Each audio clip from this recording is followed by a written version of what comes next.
Good morning students. कल अपन ने memory unit start की थी जो आपके एमएससी प्री और बीसीए सेकंड दोनों में ही है। और मेमोरी यूनिट में अपन ने सबसे पहला पढ़ा कि व्हाट इज़ मेमोरी, मेमोरी है क्या। तो मेमोरी एक प्लेस है, एक जगह है जहां अपन डेटा, इंस्ट्रक्शन, इंफॉर्मेशन, रिजल्ट इन सबको स्टोर रखते हैं। उस जगह को, उस प्लेस को अपन मेमोरी कहते हैं। फिर मैंने आपको बताया कि नेचर के अनुसार मेमोरी दो प्रकार की है, प्राइमरी और सेकेंडरी। और प्राइमरी मेमोरी का जो नेचर होता है वो होता है वॉलेटाइल। और फिर इन दोनों में मैंने आपको 7 डिफरेंस बताए थे जो आपके पास नोट्स में भी हैं और मैंने खूब अच्छे ढंग से समझा भी दिया है। आज अपन पढ़ेंगे प्राइमरी मेमोरी को डिटेल में। तो प्राइमरी मेमोरी मैंने आपको बताया कि इसका व्यवहार वॉलेटाइल होता है और इसमें स्टोर डेटा तभी तक स्टोर रहता है जब तक आपका कंप्यूटर ऑन है। कंप्यूटर ऑफ करते ही प्राइमरी मेमोरी के स्टोर डेटा है वो स्वतः ही समाप्त हो जाते हैं। और प्राइमरी मेमोरी कंप्यूटर में आईसी के रूप में होती है और इसकी स्टोरेज कैपेसिटी भी लिमिटेड होती है, क्योंकि प्राइमरी मेमोरी एक टेम्परेरी मेमोरी है और टेम्परेरी मेमोरी होने की वजह से इसकी ज़्यादा स्टोरेज कैपेसिटी नहीं होती और ये फास्ट होती है। और इसको मेन मेमोरी भी कहते हैं।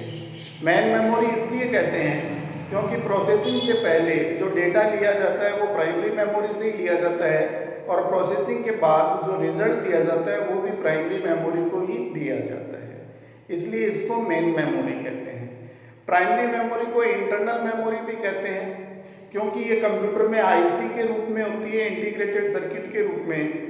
और आईसी को आसानी से निकालकर एक कंप्यूटर से दूसरे कंप्यूटर पर नहीं ले जाया जा सकता, इसलिए इसको इंटरनल या आंतरिक मेमोरी भी कहा जाता है।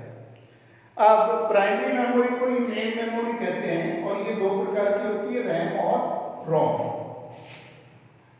आज अपन पढ़ेंगे रैम। रैम का पूरा नाम है random access memory. Random access memory.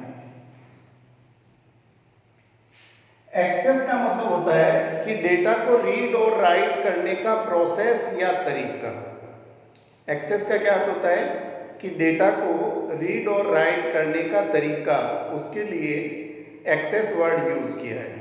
Access का अर्थ क्या है कि मेमोरी में अपन दो ही काम करते हैं, या तो डेटा को रीड करते हैं या फिर नए डेटा उसमें स्टोर करते हैं, राइट करते हैं। तो रीड और राइट करने का जो प्रोसेस है उसको बोलते हैं एक्सेस। तो रैम का पूरा नाम है random access memory. Random access और सीक्वेंशियल एक्सेस दो तरह की एक्सेसिंग स्कीम है। तो रैंडम एक्सेस में क्या होता है कि जो डेटा को रीड और राइट करने में जो समय लगता है, जिसको एक्सेस टाइम कहते हैं, वो एक्सेस टाइम लोकेशन पर डिपेंड नहीं करता, जगह पर निर्भर नहीं करता। फॉर एग्जाम्पल, जैसे सीक्वेंशियल एक्सेस आपके टेप रिकॉर्डर की कैसेट है, टेप की जो कैसेट होती है, ऑडियो कैसेट, वो सीक्वेंशियल एक्सेस है। आप पहला गाना सुन रहे हो और पांचवा सुनना है तो दूसरा, तीसरा, चौथा निकाल के ही आप पांचवें पे पहुंच सकते हो, क्योंकि उसमें हर काम सीक्वेंस में होता है। जबकि सीडी आपकी रैंडम एक्सेस है, आप 1 नंबर से 20 नंबर पे डायरेक्ट जा सकते हो। इसको और अच्छे ढंग से समझने के लिए मैं एक मेमोरी चार्ट बना रहा हूं।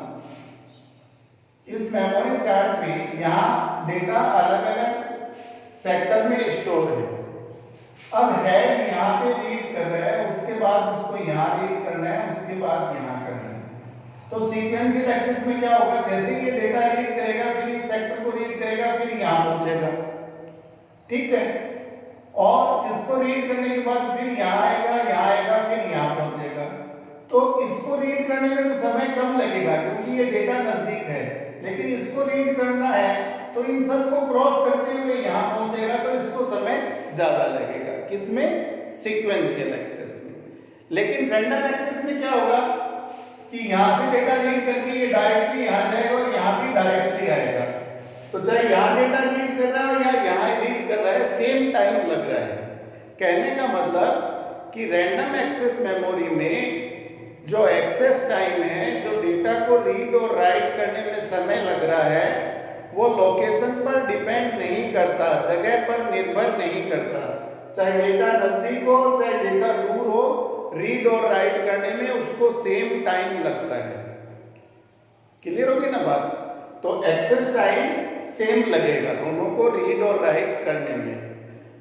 तो रैंडम एक्सेस मेमोरी के लिए सबसे पहले यही कहा जाता है कि रैम का पूरा नाम रैंडम एक्सेस मेमोरी है, और रैंडम एक्सेस मेमोरी होने की वजह से इसमें जो एक्सेस टाइम है वो लोकेशन पर निर्भर नहीं करता, इसलिए ये मेमोरी ज़्यादा फास्ट होती है। आप कोई भी काम करते हैं, चाहे आप इनपुट डिवाइस से डेटा एंटर कर रहे हैं या सीपीयू प्रोसेसिंग के लिए डेटा लेता है, तो एक्चुअल में वो रैम से ही लेता है, रैंडम एक्सेस मेमोरी से ही लेता है। बाकी रैम के लिए जो प्राइमरी मेमोरी के लिए अपन ने चीज़ें लिखी है वो सारी सेम है। इसका व्यवहार वॉलेटाइल है और इसमें डेटा तभी तक उपस्थित रहता है जब तक आपके कंप्यूटर का स्विच ऑन है। कंप्यूटर को ऑफ करते ही रैम के जो डेटा हैं वो स्वतः ही समाप्त हो जाते हैं। रैम कंप्यूटर में आईसी के रूप में, इंटीग्रेटेड सर्किट के रूप में होती है, ठीक है। और इसकी जो स्टोरेज कैपेसिटी है वो भी सीमित होती है। आजकल कंप्यूटर में जो रैम यूज़ की जा रही है वो 4GB, 8GB, 6GB इस प्रकार से यूज़ कर रहे हैं। रैम है ये मुख्य रूप से दो प्रकार की होती है, एक तो एस रैम और दूसरा डी रैम। एस रैम का पूरा नाम है स्टैटिक रैम। एस रैम है, इसका पूरा नाम है स्टैटिक रैम, और डी रैम का पूरा नाम है डायनामिक रैम। अब रैम के बारे में मैंने आपको बताया कि इसमें डेटा तभी तक उपस्थित रहता है जब तक कंप्यूटर का स्विच ऑन है, और स्टैटिक रैम के लिए भी यही चीज़ है कि स्टैटिक रैम में डेटा तब तक स्टोर रहता है जब तक कंप्यूटर ऑन है। कंप्यूटर ऑफ करते ही स्टैटिक रैम के जो डेटा है वो स्वतः ही समाप्त हो जाते हैं। लेकिन डायनामिक रैम में ऐसा नहीं होता। डायनामिक रैम में अगर आपका कंप्यूटर ऑन है तो भी कुछ सेकंड्स के बाद डेटा अपने आप ही समाप्त हो जाते हैं। लेकिन कुछ डेटा ऐसे होते हैं जिनकी आगे आवश्यकता होती है, तो उन डेटा को वापस से अपन रिफ्रेश करते हैं। क्या करते हैं? रिफ्रेश। रिफ्रेश करने का मतलब पुनर्जीवित करते हैं। तो स्टैटिक रैम और डायनामिक रैम में डिफरेंस क्या हुआ कि स्टैटिक रैम में तो कंप्यूटर ऑन रहने तक ही डेटा स्टोर रहता है, ऑफ करते ही डेटा समाप्त हो जाता है। लेकिन डायनामिक रैम में अगर आपका कंप्यूटर ऑन है तो भी डेटा कुछ सेकंड तक ही स्टोर रहता है, उसके बाद वो स्वतः ही समाप्त हो जाता है, ठीक है। तो कुछ डेटा ऐसे होते हैं जिनकी अपने को आगे आवश्यकता होती है, तो ऐसे डेटा को अपन क्या करते हैं? रिफ्रेश करते हैं, पुनर्जीवित करते हैं। तो डायनामिक रैम को टाइम टू टाइम रिफ्रेश किया जाता है, और रिफ्रेश उन डेटा को करते हैं जिनकी आगे आवश्यकता हो। अब डायनामिक रैम में डेटा को रिफ्रेश करने का काम करता कौन है? तो कुछ कंप्यूटर में तो रिफ्रेश का काम सीपीयू के द्वारा किया जाता है, सेंट्रल प्रोसेसिंग यूनिट के द्वारा। और कुछ कंप्यूटर में जो ये डायनामिक रैम है, इसी में अलग से एक रिफ्रेश सर्किट बना होता है जो टाइम टू टाइम डेटा को रिफ्रेश करता है। तो रिफ्रेश करने का काम या तो सीपीयू के द्वारा या डायनामिक रैम में एक अलग से रिफ्रेश सर्किट लगा रहता है जो टाइम टू टाइम डेटा को रिफ्रेश करता है, ठीक है। तो दूसरा अंतर क्या हुआ कि स्टैटिक रैम में टाइम टू टाइम डेटा को रिफ्रेश नहीं किया जाता, जबकि डायनामिक रैम में टाइम टू टाइम डेटा को रिफ्रेश किया जाता है। अब आप सोचोगे कि भी ऐसी रैम की क्या आवश्यकता हुई जिसमें डेटा को बार बार रिफ्रेश करना पड़े।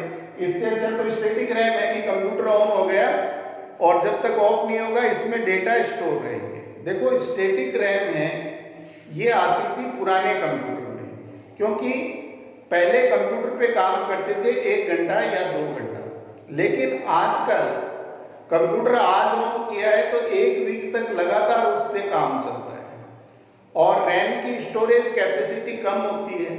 अगर अपन स्टैटिक रैम यूज में ले रहे हैं और उस पर लगातार 1 वीक तक काम कर रहे हैं और स्टैटिक रैम की स्टोरेज कैपेसिटी मैंने बताया कि हाईएस्ट 8 GB तक होती है, तो एक कंडीशन ऐसी आती है कि रैम फुल हो जाती है।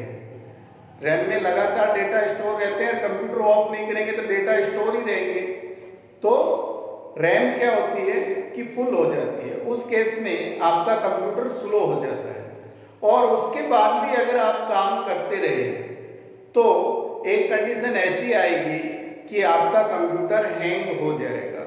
कंप्यूटर हैंग होने का मतलब क्या है कि आप जो काम कर रहे हो वो आपको स्क्रीन पर दिखाई देगा, न तो आपका कीबोर्ड कोई काम करेगा न माउस कोई काम करेगा। इस कंडीशन को बोलते हैं कंप्यूटर हैंग होना। और इसका एकमात्र इलाज क्या है कि वापस से रीस्टार्ट करेंगे, कंप्यूटर को रीस्टार्ट करेंगे। तो जैसे ही रीस्टार्ट करेंगे कंप्यूटर ऑफ होगा और ऑफ होते ही इसके सारे डेटा चले जाएंगे और वापस से ऑन करेंगे तो कंप्यूटर वर्किंग में आ जाएगा। तो इसलिए अब जितने भी नए कंप्यूटर आ रहे हैं उन सब में डायनामिक रैम आ रही है। इसमें क्या होता है कि जो डेटा काम के नहीं है वो तो डिलीट होते जाते हैं और जिनका यूज होता है उनको टाइम टू टाइम रिफ्रेश करते हैं। इसलिए लगातार कितने भी लंबे टाइम तक अपन काम करें, अपनी रैम है वो फुल नहीं होती और कंप्यूटर की स्पीड भी स्लो नहीं होती और आपका कंप्यूटर भी हैंग नहीं होता।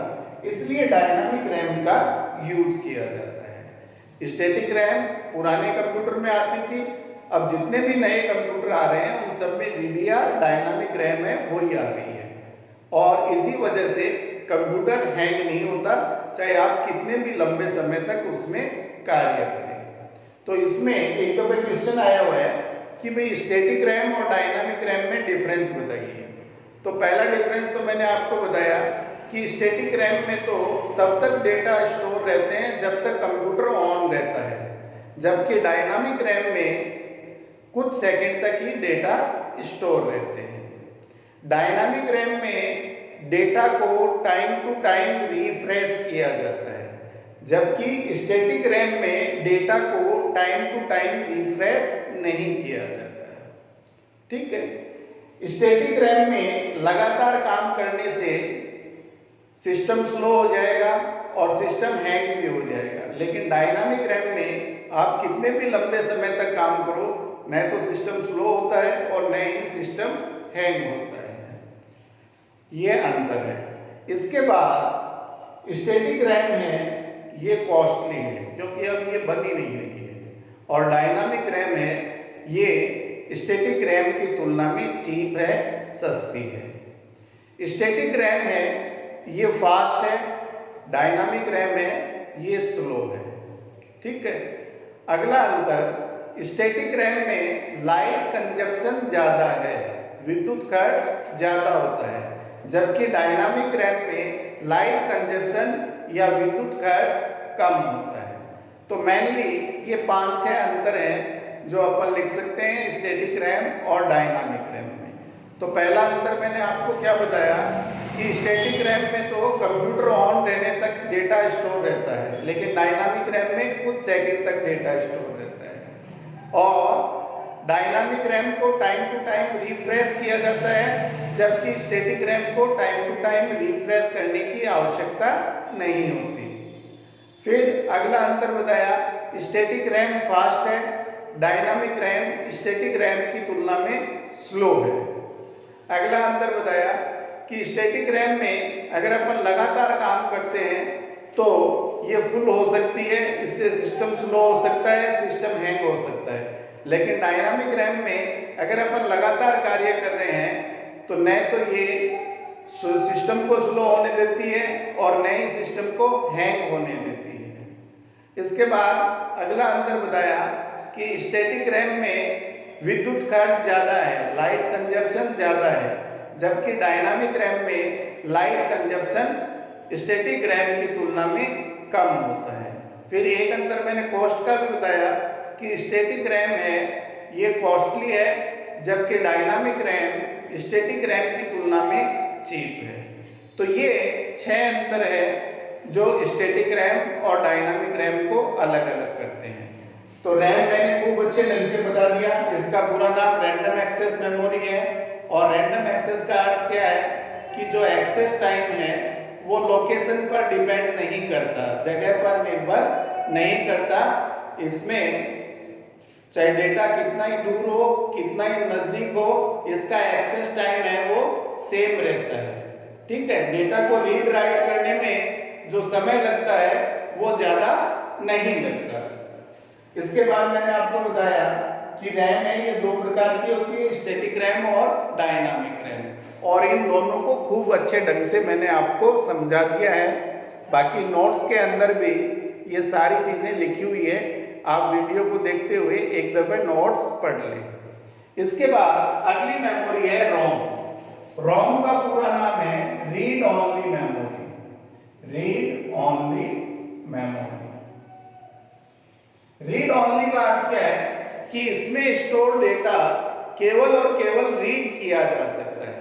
एक दफा डेटा स्टोर हो जाता है, उसके बाद न तो इसमें डेटा को राइट किया जा सकता है और न ही उसमें कोई चेंजेस किया जा सकता है। केवल स्टोर डेटा को ओनली फॉर रीड किया जा सकता है, इसीलिए इसका नाम है रोम रीड ओनली मेमोरी। और इस मेमोरी में स्टोर डेटा को केवल रीड कर सकते हैं। देखो, इसको प्राइमरी मेमोरी के साथ जोड़ा गया है, जबकि इसका नेचर नॉन वॉलेटाइल होता है। इसमें जो डेटा है वो परमानेंटली स्टोर होता है, फिर भी इसको प्राइमरी मेमोरी के साथ जोड़ा गया है। इसकी मुख्य वजह क्या है कि रोम आईसी के रूप में होती है और इंटरनल मेमोरी होती है, इसलिए इसको प्राइमरी मेमोरी के साथ जोड़ा गया है। जबकि इसका व्यवहार है वो नॉन वॉलेटाइल होता है। ज्यादातर बच्चे क्या करते हैं कि प्राइमरी मेमोरी का एग्जाम्पल बताइए तो रैम और रोम बोलते हैं, जबकि रोम प्राइमरी मेमोरी का एग्जाम्पल नहीं है, क्योंकि प्राइमरी मेमोरी का जो नेचर है वो वॉलेटाइल होता है, जबकि रोम का नेचर है वो नॉन वॉलेटाइल है। इसमें डेटा परमानेंटली स्टोर होते हैं। ठीक है, लेकिन इसको प्राइमरी मेमोरी के साथ क्यों जोड़ा गया है, इसके 2 मुख्य कारण हैं। पहला तो ये कि ये आईसी के रूप में होती है, दूसरा ये इंटरनल मेमोरी है, इसलिए इसको प्राइमरी मेमोरी के साथ जोड़ा गया है। जबकि रोम आपकी एक नेचर के अनुसार सेकेंडरी मेमोरी है।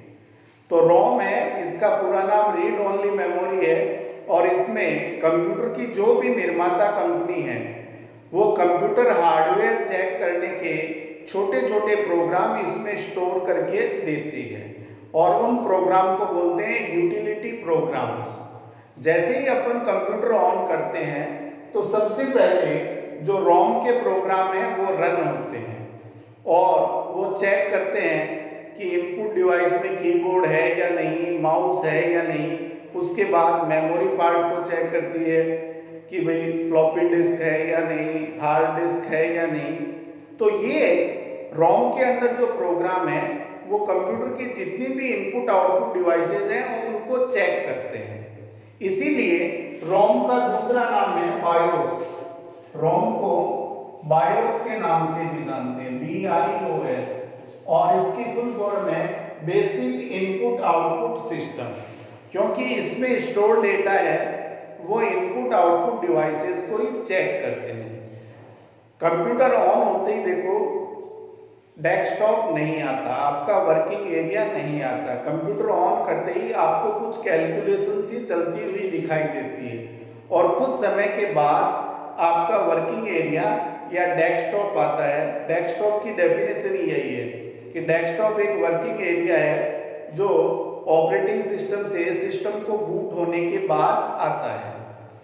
तो कंप्यूटर ऑन होने और डेस्कटॉप आने के बीच में ये जो प्रोसेस चलता है, इस प्रोसेस को बोलते हैं बूटिंग प्रोसेस। Booting process.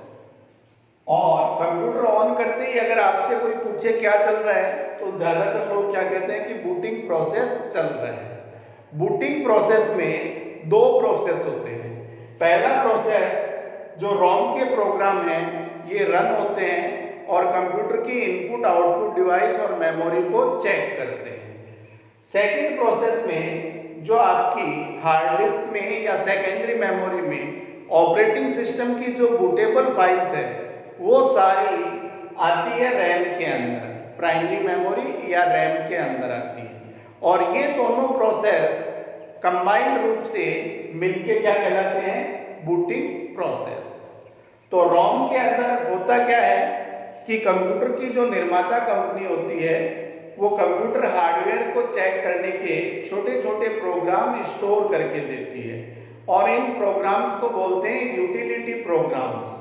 और कंप्यूटर ऑन करते हैं तो सबसे पहले रोम के प्रोग्राम है ये रन होते हैं और हार्डवेयर को चेक करते हैं। इसीलिए रोम को बायोस भी कहा जाता है, BIOS, जिसका फुल फॉर्म है बेसिक इनपुट आउटपुट सिस्टम। और रोम के स्टोर प्रोग्राम को अपन केवल और केवल रीड कर सकते हैं, न तो रोम के अंदर अपन कुछ राइट कर सकते हैं, न उन प्रोग्रामों में कोई चेंज कर सकते हैं। केवल रोम के प्रोग्राम को रीड किया जा सकता है, इसीलिए इसको रीड ओनली मेमोरी कहा जाता है। रोम के 3 रूप मार्केट में आए हैं। सबसे पहला है प्रोम, इसका पूरा नाम है प्रोग्रामेबल रीड ओनली मेमोरी, और इसको अपन ब्लैंक रोम भी कह सकते हैं। प्रोम के अंदर कोई भी प्रोग्रामर एक दफे वांछित प्रोग्राम या जिन प्रोग्रामों की नीड है वो स्टोर कर सकता है, लेकिन एक दफे स्टोर करने के बाद न तो उनको बदला जा सकता है और न ही नया कुछ डाला जा सकता है। इसलिए प्रोम को ब्लैंक रोम कहते हैं, क्योंकि पहले क्या है कि रोम खराब हो गई तो पूरा का पूरा मदरबोर्ड कंपनी को भेजना पड़ता था और कंपनी फिर उसके अंदर प्रोग्रामिंग डाल के वापस भेजती थी। इसलिए मार्केट में आई प्रोम, प्रोग्रामेबल रीड ओनली मेमोरी। तो इस आईसी में कोई भी प्रोग्रामर एक दफे कंप्यूटर के लिए जो नीडेबल प्रोग्राम्स हैं, जो यूटिलिटी प्रोग्राम्स हैं, वो स्टोर कर सकता है। लेकिन एक दफे स्टोर कर दिया उसके बाद ये रीड ओनली मेमोरी की तरह ही वर्क करती है, न तो उसमें कोई चेंज कर सकते हैं न नया कुछ डाल सकते हैं। लेकिन देखो मैनुअली कोई काम होता है, प्रोग्रामर प्रोग्राम डाल रहा है, कोई एक प्रोग्राम छूट गया या कोई प्रोग्राम में एरर आ गई तो इस आईसी को फेंकना ही पड़ता था, क्योंकि इसमें वापस रिपीट होने के लिए कोई ऑप्शन नहीं था। वन टाइम कोई भी प्रोग्रामर प्रोग्राम स्टोर कर सकता था। तो इस कमी को दूर करने के लिए फिर एक नई रोम बनाएंगे और उसे नाम दिया गया EEPROM, erasable programmable read only memory. Erase करना, मिटाना। इस आईसी को बार बार मिटा सकते हैं, बार बार प्रोग्रामिंग कर सकते हैं और रीड ओनली मेमोरी की तरह यूज कर सकते हैं। लेकिन ये आईसी भी मार्केट में ज्यादा नहीं चली, क्योंकि इस आईसी की बनावट इस प्रकार से थी, ऊपर एक कांच की पट्टी लगी थी और इस कांच की पट्टी पे लेजर लाइट डाली जाती थी और लेजर लाइट डालने से इस आईसी के डेटा है वो डिलीट हो जाते थे और फिर से नई प्रोग्रामिंग कर सकते थे। लेकिन लेजर लाइट कॉस्टली थी और हर जगह उपलब्ध नहीं थी, इसलिए ये EEPROM आईसी नहीं चली। EEPROM का मतलब है erasable programmable read only memory. इस आईसी में स्टोर डेटा को इरेज किया जा सकता है और फिर से प्रोग्रामिंग की जा सकती है। बार बार डेटा को मिटा के फिर से प्रोग्रामिंग कर सकते हैं, लेकिन जो इरेज करने का प्रोसेस है वो लेजर लाइट के द्वारा है और लेजर लाइट है वो कॉस्टली थी और हर जगह उपलब्ध नहीं थी, इसलिए ये आईसी मार्केट में ज्यादा नहीं चली। अब जो रोम के रूप में मार्केट में आईसी आ रही है वो आ रही है EEPROM, electrical erasable programmable read only memory. EEPROM और EEPROM में कोई अंतर नहीं है, दोनों ही आईसी को बार बार मिटाया जा सकता है, बार बार प्रोग्रामिंग की जा सकती है। लेकिन EEPROM क्या है, इलेक्ट्रिकल इरेजेबल है। इस आईसी को थोड़ा सा हाई वोल्टेज देकर अपन मिटा सकते हैं और फिर से प्रोग्रामिंग कर सकते हैं। आज कंप्यूटर में जितनी भी रोम आ रही है वो सारी डबल ई प्रोम आ रही है, जिसका पूरा नाम है electrical erasable programmable read only memory. और इस आईसी में जो इरेज करने का प्रोसेस है वो लाइट के द्वारा है, इलेक्ट्रिकल है। इस आईसी को थोड़ा सा हाई वोल्टेज देकर अपन मिटा सकते हैं और फिर से प्रोग्रामिंग कर सकते हैं, जो बिल्कुल इजी प्रोसेस है और हाई वोल्टेज कहीं भी दिया जा सकता है। इसलिए अब रोम के रूप में आईसी आ रही है, वो आ रही है डबल ई प्रोम। ठीक है, तो रोम मैंने बता दिया। रोम के तीनों प्रकार। प्रोम कोई भी प्रोग्रामर एक दफा प्रोग्राम डाल सकता है, लेकिन एक दफा प्रोग्राम डालने के बाद कोई भी चेंजेस नहीं किया जा सकता। EPROM erasable programmable read only memory है, बार बार इरेज कर सकते हैं, बार बार प्रोग्रामिंग डाल सकते हैं। लेकिन इस आईसी में जो इरेज करने का प्रोसेस है वो लेजर लाइट के द्वारा था, इसलिए ये आईसी ज्यादा नहीं चली। अब रोम के रूप में जो आईसी आ रही है वो आ रही है double EPROM, electrical erasable programmable read only memory.